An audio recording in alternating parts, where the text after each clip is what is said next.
Assalamu alaikum warahmatullahi wabarakatuh. Day 5 of Ramadan. How are you all doing? Inshallah, you all are feeling, or you started really reaping in that feeling of Ramadan feeling and that spiritual feeling throughout your day. Inshallah ta'ala.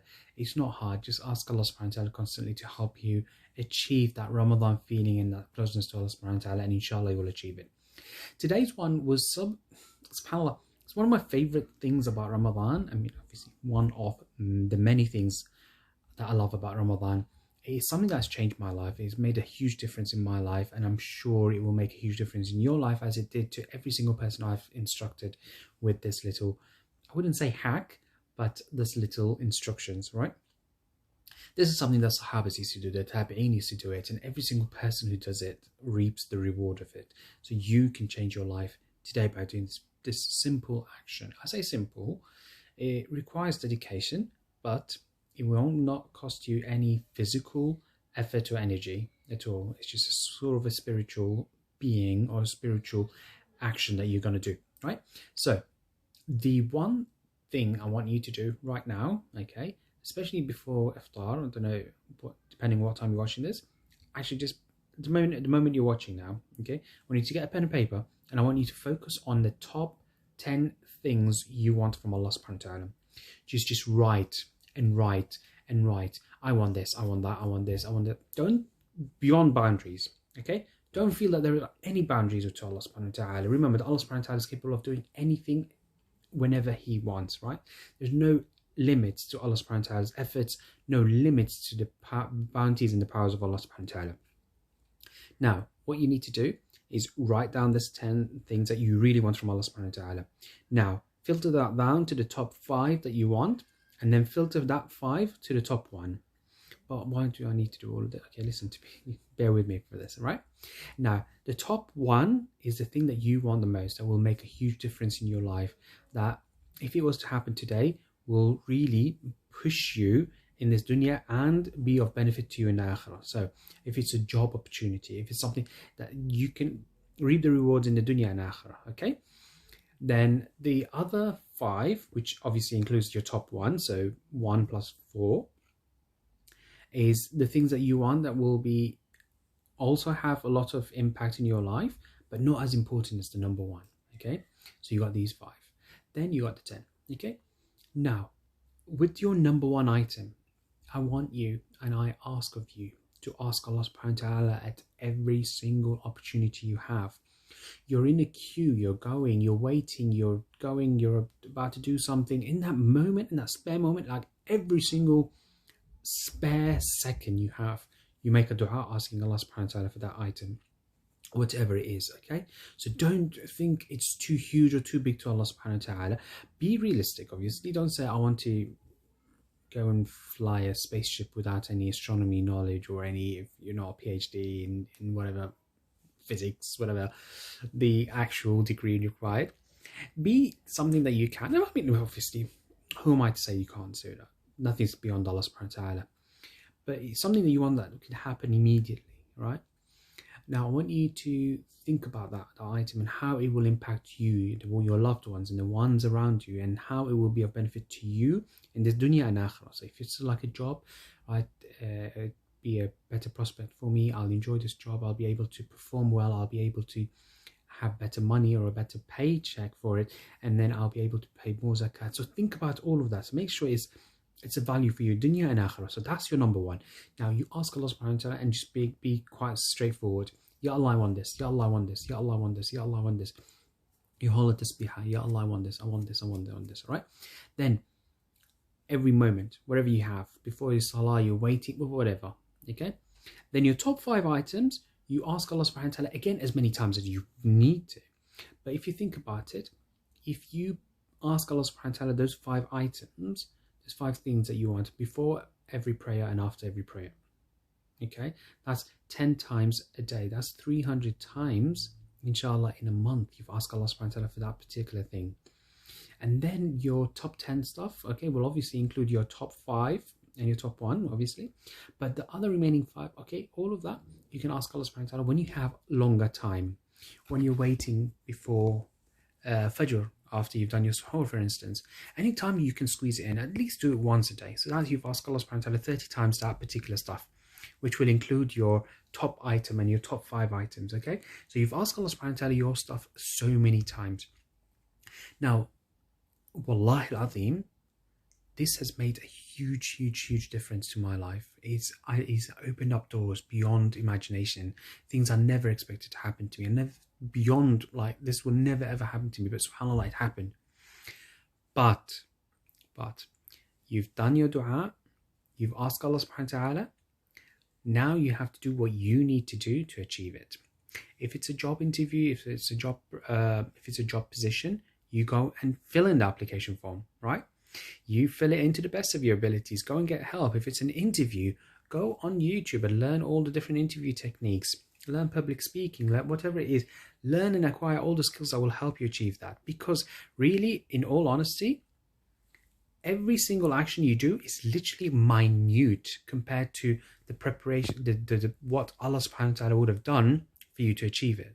Remember, if you apply for a job, I remember applying for a job and I got told that there was 90 applicants.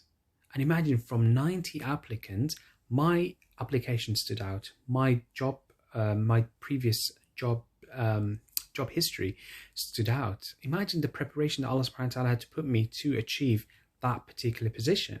Like the studying I had to do, the course that I went into, the route I went, the timing of me seeing the application, and all of that factored in. See, this is all from Allah subhanahu wa ta'ala.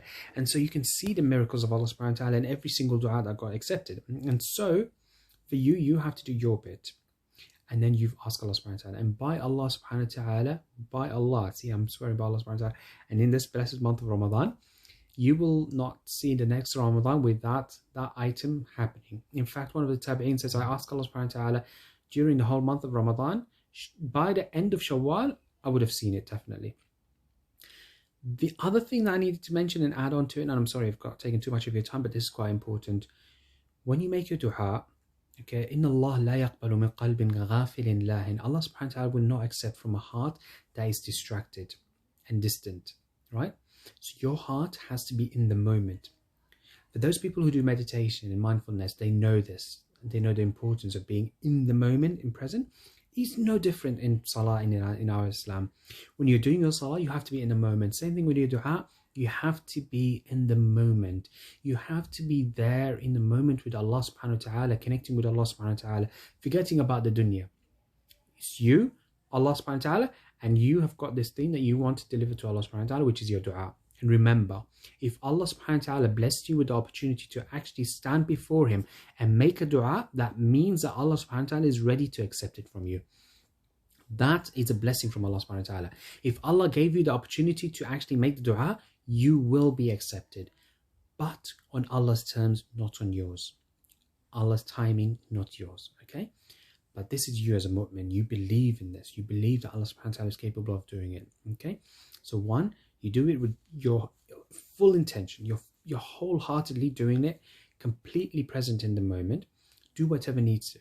Close the doors, shut down, close your phone. Take your deep breath. Take 10, 15 different deep breaths so that you're settled and you're in a moment. Okay? Breathe in. Breathe out, hold on to it, and you feel that you're suddenly more focused and you're more concentrated, and then you connect with Allah subhanahu wa ta'ala at that moment, okay? At that moment, you ask Allah subhanahu wa ta'ala, and at the same moment when you're making the dua, remember this: Allah is capable of doing it. You do it, and by Allah subhanahu wa ta'ala, you will come back to me and you will tell me, Abdul Ghani, you were right. I will ask Allah subhanahu wa ta'ala for this, and it happened. If it didn't happen, trust me and trust Allah subhanahu wa ta'ala. Trust me by saying you that you have to trust Allah subhanahu wa ta'ala that what you want was not right for you today or tomorrow. And wallahi al-azim, this is my second shot of this clip. I've literally received a call that interrupted my first shooting of this video, right? This is from an individual who got a position, okay, somewhere. This position, I knew somebody else who really wanted it, okay? This person really wanted this position. He did everything he can. He did every single step he could. He went and almost lobbied people. He did everything he can, okay? He went to the interview fully prepared. But Allah did not write this job for him, because he is such a believer in the sense that I know for a fact he did Salat al-Istikhara before doing this application, right? He didn't get the position, somebody else did. And literally, now this has been a year or so since this new person took on that position, right? This person just ringing literally just now saying, I have had enough of this job. I've had enough of the people I'm dealing with.